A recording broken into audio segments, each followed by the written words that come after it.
अस्सलाम वालेकुम। हाँ जी, की हाल चाल है। उम्मीद करनी है कि मेरे देखने वाले भैन भरा सब ठीक ठाक होंगे। अज असी आए हाँ मार्केट शॉपिंग करन क्योंकि तुहानू दस्सिया सी कि असीं शॉपिंग करन आना सी ते बारिश की वजह तो असीं नहीं आ सके, ना ही ईद मनाने किते जा सके। अज असी समझो कि ईद भी मना रहे हैं तो शॉपिंग भी कर रहे हैं। तुहानू मिलने हम थोड़ी देर बाद। हाँ जी, असी घरों नाश्ता नहीं सी करके आए तो यह हुण असी नाश्ता कर रहे हैं। छोटी बेटी है मेरा और छोटी बेटी का है और वड्डी का है ठीक है। यह भी बंद पिज़्ज़ा तो मेरा खुला पिज़्ज़ा उनका सैंडविच है। हाँ जी, आज मैं छोटी बेटी वास्ते शूज़ देखन आई हूँ। मैं भी नाल नाल देख रही हूँ। अज तो उन्होंने प्राइस भी काफ़ी हाई ने।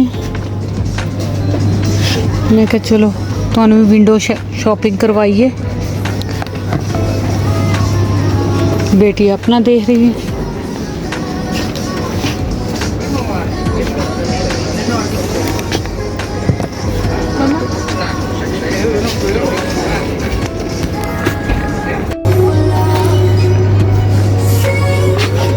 तुहानू अज मैं अपनी छोटी बेटी भी दिखा देनी हाँ और शूज़ ट्राई कर रही है।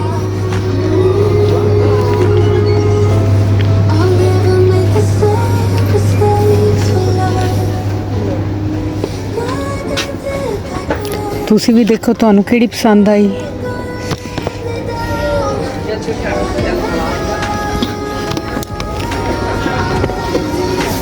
काफ़ी हैवी है।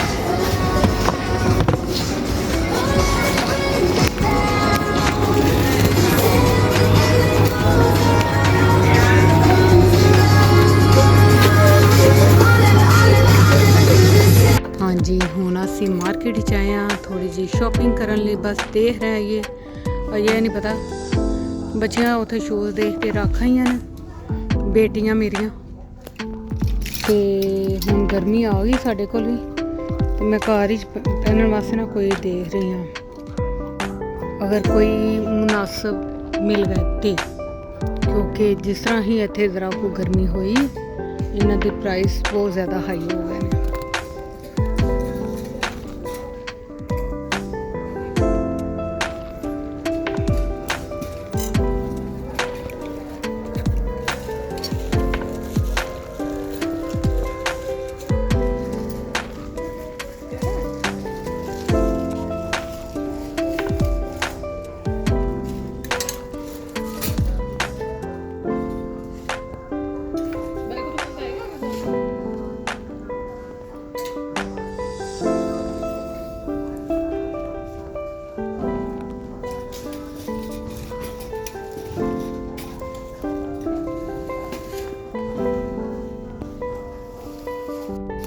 हुणे मैं किचन वाले सैक्शन ही चाहिए हूँ तुहानू भी दिखा दी। और सामने मेरी बेटियाँ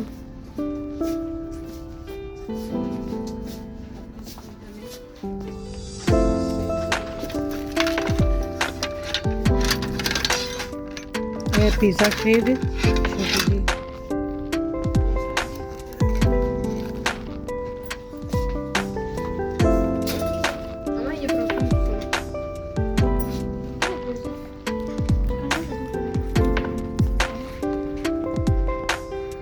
सारा सालगिरह का डेकोरेशन का समान कितना प्यारा है। हाँ जी, ये देखो लिक्विड वाली चीज़ां वास्ते इस्तेमाल किया जाता। मैं देख रही हाँ कोई शीशे का भी होए मगर ऑयल डालने वास्ते अच्छे ने पर बहुत ज़्यादा ही छोटे ने। कोई हाफ लीटर तो जाए उनके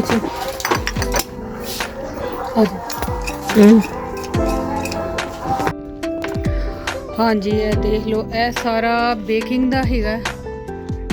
इत्थे सारे केक वगैरह बनाने दे सांचे हर तरह के। यह बिल्कुल लाइट वेट हैगा।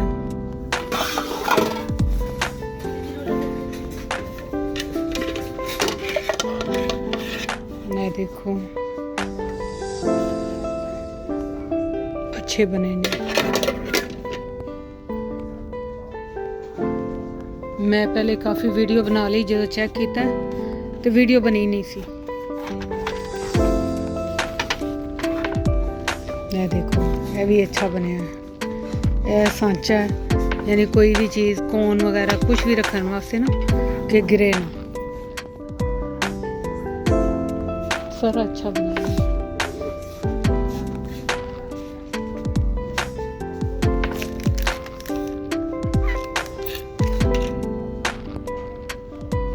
इतनी से पार हो जाने, क्योंकि अज हफ्ते का दिन है तो काफ़ी रश है मार्केटा च ना, बहुत ज़्यादा रश है। ये भी अच्छा बनया है, स्पंज वगैरह रखने लिए।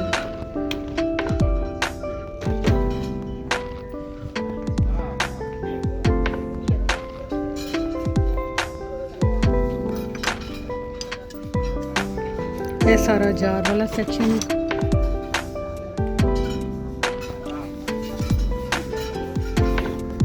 देखो कितनी प्यारी बनी है।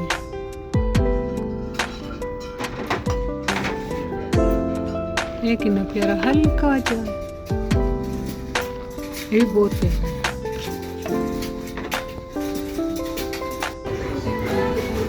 हाँ जी, मैं हुण तुहाडे तो इत्थे ज़्यादा चाहांगी, क्योंकि इत्थे हुण काफ़ी रश है। इत्थे असीं आइसक्रीम खाण लई बैठे हाँ, तो इंशाल्लाह तुहानूं मिलांगे अगले व्लॉग विच। दुआवां च याद रखना। अल्लाह हाफिज़।